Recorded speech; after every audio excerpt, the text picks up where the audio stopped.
নমস্কার বন্ধুরা, আমার বৃষ্টিপর্ণা চ্যানেলে আপনাদের স্বাগত। আজ আমি চলে এসেছি খুবই সাধারণ আর সহজ একটা রেসিপি নিয়ে। ডিম ফুলকপি। ডিমের ঝোল করব, কিন্তু ফুলকপিটা দিয়ে ডিমের ঝোলটা করব। আমি এখানে 3 পিস ডিমকে ভালো করে ধুয়ে মানে সাবান দিয়ে ধুয়ে এটা ভাতের মধ্যে দিয়ে দেবো। এটা সিদ্ধ হতে থাক। ততক্ষণে আমি এখানে কিছু সবজি কেটে নিয়েছি। দেখুন, এখানে ফুলকপি, আলু, পেঁয়াজ, ক্যাপসিকাম, টমেটো এগুলো নিয়েছি। আর ফোড়নের জন্য তো গরম মশলা, তেজপাতা, শুকনো লঙ্কা এগুলো আছেই। এইগুলো দিয়েই আজকে এই ডিম ফুলকপিটা রান্না করব। এত তাড়াতাড়ি হয় আর এত সুন্দর খেতে লাগে। আগে না খেয়ে থাকলে এইভাবে বন্ধুরা একবার ট্রাই করতে পারে। প্রথমে আমি বেশ কিছুটা তেল দিয়ে আগে ফুলকপিগুলো ভালো করে লাল লাল করে ভেজে তুলে নেব। তারপর আলুগুলোকেও ভালো করে লাল লাল করে ভেজে তুলে নেব। ফুলকপি আর আলুটা যদি ভালো করে ভাজা হয়ে যায়, ফুলকপির একটা দেখুন এই গরম পড়ে যাচ্ছে তো একটা কীরকম গন্ধ ছাড়ে। সেই জন্য ফুলকপিকে ভালো করে যদি ভেজে নেওয়া হয় সেই গন্ধটা অনেকটা কমে যায়। আর নতুন আলুকেও একটু যদি ভেজে নেওয়া হয় তাহলে খুব ভালো খেতে লাগে। সেই জন্য ফুলকপিটাকেও একটু ভালো করে ভেজে নেব লাল লাল করে, আর আলুটাকেও ভালো করে লাল লাল করে ভেজে তুলে রেখে দেব। বন্ধুরা, রেসিপিটি যদি ভালো লাগে তাহলে আমার চ্যানেল বৃষ্টিপর্ণাকে অবশ্যই সাবস্ক্রাইব ও ফলো করে দেবেন। আর পাশে থাকার বেল আইকনটি অবশ্যই অন করে দেবেন। তাহলে যখনই আমি নতুন ভিডিও আপলোড করব আপনাদের কাছে নোটিফিকেশান চলে আসবে ভিডিও আপলোডের। আর কেমন হলো রেসিপিটা আমাকে অবশ্যই কমেন্ট করে জানাবেন, নাহলে বুঝবো কী করে যে আপনার ভালো লেগেছে। দেখুন, আলুগুলোও আমি ঢাকা দিয়ে ভেজে নিলাম। এতে কি হবে, সিদ্ধটাও হয়ে যাবে আর ভাজাটাও ভালো হয়ে যাবে। আলুগুলো দেখেছেন একদম লাল লাল করে ভেজে তুলে নিচ্ছি। নিয়ে এবার ওই তেলেতেই আমি তেজপাতা, শুকনো লঙ্কা আর গরম মশলা যেটা নিয়েছি, এলাচ, দারুচিনি, লবঙ্গ, সেটা ভালো করে ভেজে নেব যতক্ষণ সুন্দর গন্ধ ওঠে। ব্যাস হয়ে গেল। তারপরে এবার পেঁয়াজটা দিয়ে দেব। পেঁয়াজটা দিয়ে যখন ভালো গন্ধ বেরোবে তারপর রসুনটা দিয়ে দেব। খুব সহজ আর খেতে এত সুন্দর লাগে। আগে না খেয়ে থাকলে এইভাবে একবার ট্রাই করতে পারে। খুব সুন্দর খেতে লাগে ফুলকপি আলু দিয়ে ডিমের এরকম ঝোল। ডিম ফুলকপিটা আমাদের প্রায়শই করি। যেদিনকে ডিম হয় তো সেই দিন বাড়িতে কি করি, ওই আলুর সঙ্গে একটু ফুলকপি দিয়ে দিই। তো ভাবলাম শেয়ার করি, আজকে আপনাদের সঙ্গে এই রেসিপিটা একবার শেয়ার করে ফেলি। কে জানে আপনারাও হয়তো খান। যদি খান আপনারা আমাকে অবশ্যই কমেন্ট করে জানাবেন। আপনারা কিভাবে রান্না করেন সেটাও আমাকে অবশ্যই কমেন্ট করে জানাবেন। দেখুন, ভাজা হয়ে গেছে। এবার পেঁয়াজটা দিয়ে দিলাম। পেঁয়াজটা একটু ভালো করে ভেজে নিয়ে তারপর একটু রসুন 1 চামচ মতো দিয়ে দেব। রসুনটা পেঁয়াজের সঙ্গে ভালো করে ভেজে নিয়ে তারপর যে বেসিক যে মশলাগুলো আছে, নুন, হলুদ, জিরে গুঁড়ো, ধনে গুঁড়ো, সামান্য লঙ্কার গুঁড়োটা পরে দেব। কেন, মেয়ে ঝাল খেতে পারে না। মেয়ের তরকারিটা ডিম আর ফুলকপি আলুটা তুলে নিয়ে তারপরে আমাদের ঝাল দেব। বাদবাকি মশলাগুলো সব দিয়ে দেব আগেই। তারপর একটু সামান্য আদা বাটা, সামান্য চিনি দিয়ে এটাকে ভালো করে কষিয়ে নেব। যখন কষানো সুন্দর গন্ধ বেরোবে তখন একে একে আলু ফুলকপিগুলো দিয়ে দেব এর মধ্যে।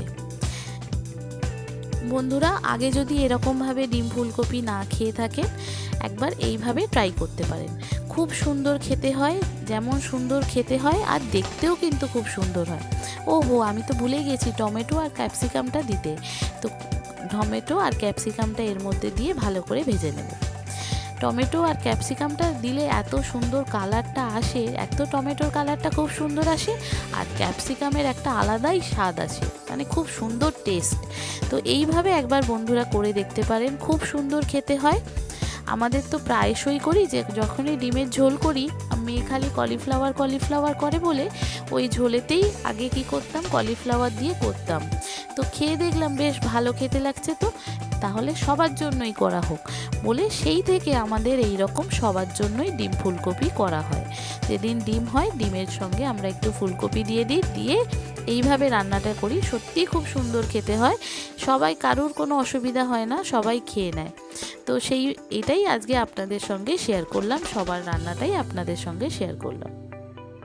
দেখুন, মশলাগুলো সব এক এক করে দিয়ে দিলাম। দিয়ে ভালো করে মশলাটা কষিয়ে নেব। আদা বাটাও একটু দিলাম, দিয়ে এটা ভালো করে কষিয়ে নেব। মশলাটা যত সুন্দর কষানো হয় কালারটা তো তত সুন্দর আসে, আর রান্নার স্বাদটাও কিন্তু খুব সুন্দর হয়, খেতেও খুব সুন্দর হয়, তাই না? দেখেছেন বন্ধুরা কালারটা কি সুন্দর আসছে। লঙ্কাটা যদি এর সঙ্গে ভাজা হয়ে যেত তাহলে কিন্তু আরও সুন্দর কালার আসতো। যেহেতু আমার ছোট বাচ্চা ঝাল খেতে পারবে না, সেই জন্য লঙ্কাটা আমি শেষে দেব, দিয়ে মানে ওরটা তুলে নিয়ে তারপরে লঙ্কাটা দেব। দেখুন কষানোটা খুব সুন্দর, যখন তেলটা ছেড়ে যাচ্ছে, আস্তে আস্তে তেলটা ছেড়ে যাচ্ছে, দেখুন তেলটা যখন ছেড়ে যাবে আমি পরিমাণ মতো জল দেব। এবার আলু ফুলকপিগুলো এক এক করে দিয়ে ভালো করে কষাতে থাকবো। খুব সুন্দর খেতে হয়, এইভাবে একবার ট্রাই করে দেখতে পারেন বন্ধুরা।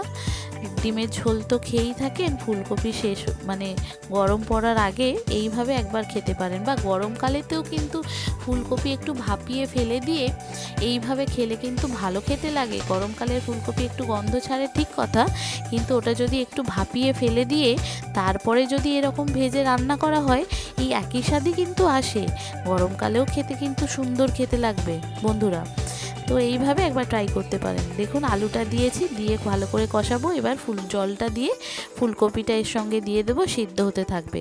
আর ওদিকে আমার ভাতের সঙ্গে আমার ডিমটাও সিদ্ধ হয়ে গেছে, ডিমটা আমি ছাড়িয়ে ফেলবো। আর এদিকে দেখুন সবজিগুলো আলু ফুলকপি সব দেখে নেব, সিদ্ধ হয়ে এলে ডিমটা দিয়ে দেবো।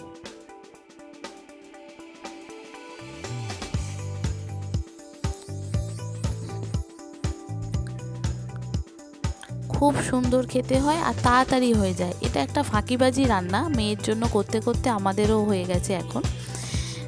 খুব সুন্দর খেতে হয় আর তাড়াতাড়ি হয়ে যায়। মানে শুধু আলুটা কেন খাবে ঝোলের সঙ্গে, ডিমের সঙ্গে ফুলকপিটা দিয়ে দিলাম, ফুলকপি আলু ডিমের ঝোল একটা হয়ে গেল, তাড়াতাড়ি আর কোনো ঝামেলাও থাকলো না। একটু নুন ঝালটা চেক করে, নুন মিষ্টিটা চেক করে নেব, নিয়ে এবার আমার মেয়ের একটু তুলে নেব। কপি আলু সব সিদ্ধ হয়ে গেছে, মেয়েটা তুলে নিয়ে লঙ্কাটা দিয়ে দেব, দিয়ে ব্যাস তারপরে আমাদের নামিয়ে নেব। গরম ভাতে খুব সুন্দর খেতে লাগে। আগে না খেয়ে থাকলে একবার বন্ধুরা এইভাবে ট্রাই করতে পারেন, ফুলকপি আলু বা ডিম ফুলকপি আলু। খুব তাড়াতাড়ি হয়ে যায়, যেদিনকে রান্নার তাড়া থাকে এইভাবে আমি সত্যিই বসিয়ে দিই, আমার খুব তাড়াতাড়ি হয়ে যায়। আর এমনিতেও তো আমার রান্না সকালে খুব তাড়া থাকে। দেখুন কি সুন্দর দেখতে হয়েছে, খেতেও কিন্তু দুর্দান্ত স্বাদের হয়, খুব সুন্দর খেতে হয়েছে। দেখেছেন দেখতে কি সুন্দর হয়েছে, কালারটাও খুব সুন্দর এসেছে। কিন্তু লঙ্কাটা শেষে দিয়েছি, তা সত্ত্বেও কালারটা খুব সুন্দর এসেছে।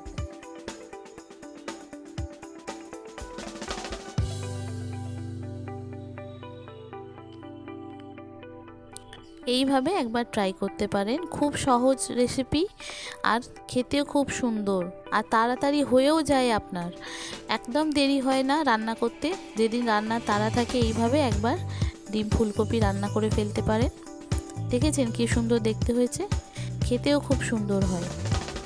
কেমন হলো রেসিপিটা আমাকে অবশ্যই কমেন্ট করে জানাবেন, আর আপনাদের বাড়িতে এইভাবে আপনারা ডিম ফুলকপি করেন কিনা সেটাও আমাকে জানাবেন।